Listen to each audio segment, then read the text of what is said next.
If you're a Chargers fan, maybe you don't want to hear about it.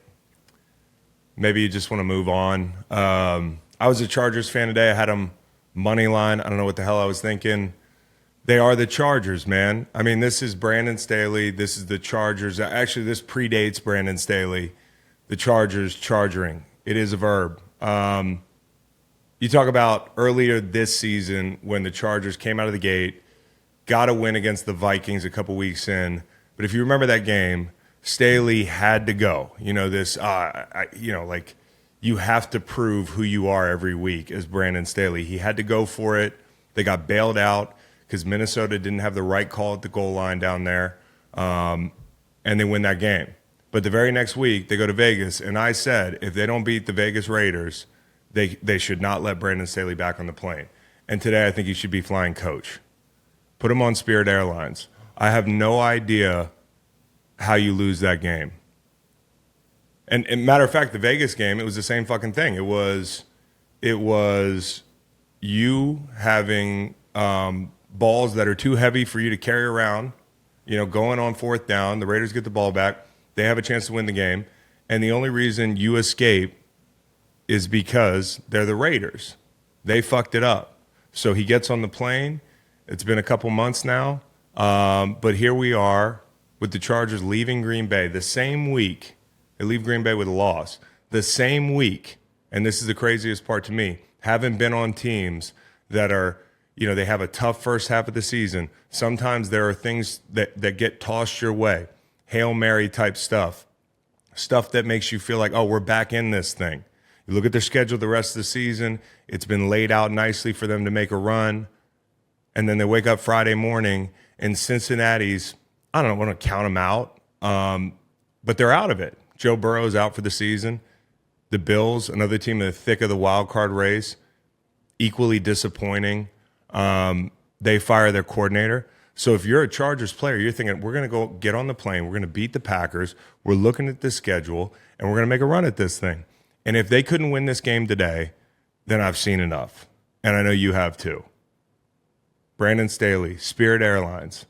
It is time to blow it up. And Tom Telesco, the play that ends the game effectively for them because, they had other shots. But the ball on the right sideline to Quentin Johnson, who's been getting more burn because of injuries and that sort of thing.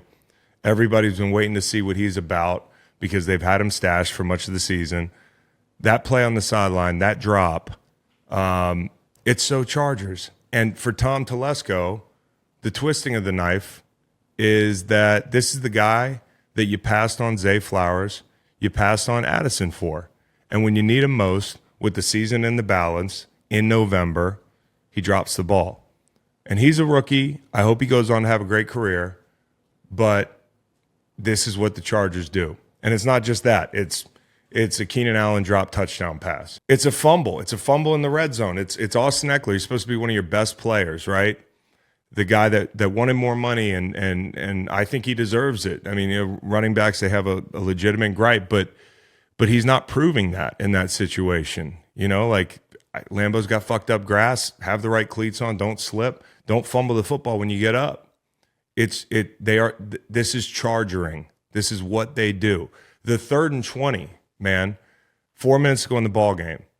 I guarantee you all had the same thought. When Jordan Love converted on that penalty from Asante Samuel Jr. on 3rd down, you have a defensive head coach. Joey Bosa has been carted off. You got to get a rush. You got to get there. You have to stay clean on the back end. It's 20 yards. You win the game. Can't even do that. And that's where I knew the Chargers were going to lose this game. It used to be Phillip Rivers in these situations, in the 4 p.m. slate, that you get used to every week, him running around for his life in a one-score ball game. And there were so many of them, I never stopped to count how many of them the Chargers won. Well, it wasn't very many. I don't know if they built this thing on a burial ground, the new facility. You would think, the old facility had bad juju too, because if you look at this stat from 2019, this was when Phillip Rivers was still the quarterback for them. 31 games they lost since 2015 by one score. It's like they have the worst luck in the league, but at a certain point, it's not just luck. It's kind of who you are as a franchise. and for that vibe to survive Norv Turner, Anthony Lynn, and now Brandon Staley as a Chargers fan, I don't know if you even feel confident that a new guy's going to get it done. But this is not the answer. I've seen enough of Brandon Staley, and if you look at the last 12 games they played in here, and this is wild. Okay, loss in the playoffs. We all know whatever the score was. There was a 4-score ball game. They lose in the playoffs. They're up 4 scores at the half. Unforgivable. Okay, you lose by 2. You lose by 3 in overtime. I think that's the Miami game. You beat Kirk Cousins 28-24. But again, like as I outlined earlier, did you win that game or did you get let off the hook? And then you beat Aiden O'Connell. You lose another game by 3. You get kind of boat raced by the Chiefs. You know, it was close at different turns in the game, but the Chiefs are the Chiefs. So a reminder that you haven't made up the ground in the division, especially in a year where Patrick Mahomes is throwing to guys that people aren't even rostering on their fantasy teams. Like, this is your shot to beat the Chiefs. You lose to the Chiefs at Arrowhead. Okay, so that barometer, fail. Then you beat Tyson Bagent and Zach Wilson. And you lost the last 2 games by a field goal. Last 12 games, these are the quarterbacks you beat. Kirk Cousins, Aiden O'Connell, Tyson Bagent, Zach Wilson. Like, what the fuck do you think it is that we are doing if you're the Los Angeles Chargers? I have seen enough. Okay, 4 of these drives this year, they've come up empty. They basically have the ball last. You have this otherworldly talented quarterback. I talked earlier about Phillip Rivers losing a lot of these 1-score ball games. I would say most people would agree that from a pure talent standpoint, Justin Herbert has more. Nothing changes. Same thing. I don't know what else there is to say. You got to hit the reset button if you're the Chargers. Defensive head coach lost a number of games on defense, lose a number of close games, fail at situational football in a number of scenarios. This sample size is plenty big, and I don't think he should be getting on the team plane. They're going to fly him home, have a meeting about it in the morning. But if they don't fire Brandon Staley, this team's not serious because they have to do something to spark a team that could still make the playoffs. If it was anybody but the Chargers looking at this schedule with the quarterback they have under center, I'd say they make a run, but I don't know what they're going to do. And the worst part is if you're a Chargers fan, you're like, yeah, let me see what this guy has to say. Let me check the post-game presser out. It doesn't seem like he gets it. It seems like he thinks, and it's the same guy that gets his hand burned almost on the stove against the Vikings and does the same thing the next week. The guy that did what he did against the Raiders a couple years ago, the infamous end-of-game situation with the tie and that sort of thing. It's the same guy who probably greenlit or at least had a lot to do with going to get J.C. Jackson, not doing homework on the scheme fit, not doing homework on the type of guy he's turning out to be, because that's not working out in New England either. He's still confident through it all, whether it's personnel decisions that he's had something to do with or end-of-game management or just the general philosophy of the team. And he may know he's going to lose his job. Maybe he knows something we don't. But at the end of that game, when you have a chance to go up to the podium, he actually sounded like a guy who was shocked anybody that would question him. And what it is, if you are steadfastly confident and you're not getting the results over a 3-year period or whatever it is, you are opting into the definition of insanity. And the sad thing for you Chargers fans is you didn't opt into it. You don't have a choice.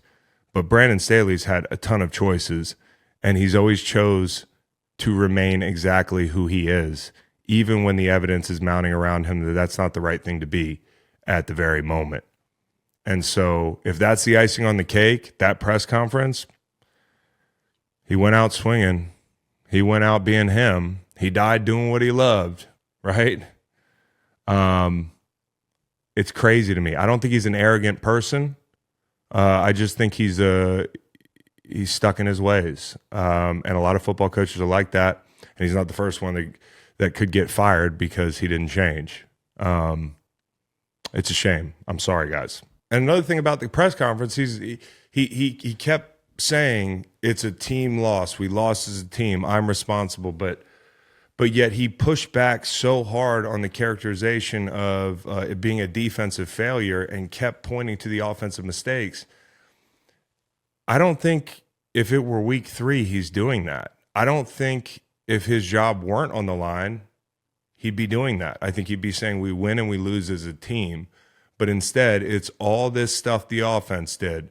And his voice raises and his voice cracks and he's pissed off and he can feel the heat because he knows at the end of the day, he's not just a defensive coordinator anymore. Not that that's been perfect in LA either. But even today, for all the times this defense has lost games for them, to point at the offense and those guys, while it's true, it's just not the appropriate thing to do. You are a head coach. You have control over the mindset of your team, how serious they are about fundamentals, the red zone, repping things, getting off the plane with the right fucking attitude to go win a game in November and start this run. Do you know how that feels in the NFL to go on a run? I feel so badly for these guys that it doesn't seem like they're going to have that opportunity because they're not built the right way and they're not coached the right way. And it's a shame because that would have been a fun one to win, get back on the plane and say, hey, look at the rest of the season. Everything's still on the table for us. But you know what? If by some miracle he keeps his job and he walks in that team meeting tomorrow and he says everything's still on the table for us, if I'm sitting in that chair, I don't believe him. And that's fucked up. And if the next move in line, and he probably knows this, would be Kellen Moore as an interim head coach, and you get to try this offensive. Well, I thought he was a mastermind. I don't know. He might just be a mind. But if the Chargers want to try this, I think Brandon Staley knows now is the time. So I'm not saying he's throwing the offensive coordinator under the bus or the offensive players under the bus, but it does feel like even if it was just a defense mechanism, it's pretty convenient for him to say, hey, the offense wasn't great. Because the guy that could be in his office tomorrow with a fucking nameplate and the whole thing would be Kellen Moore.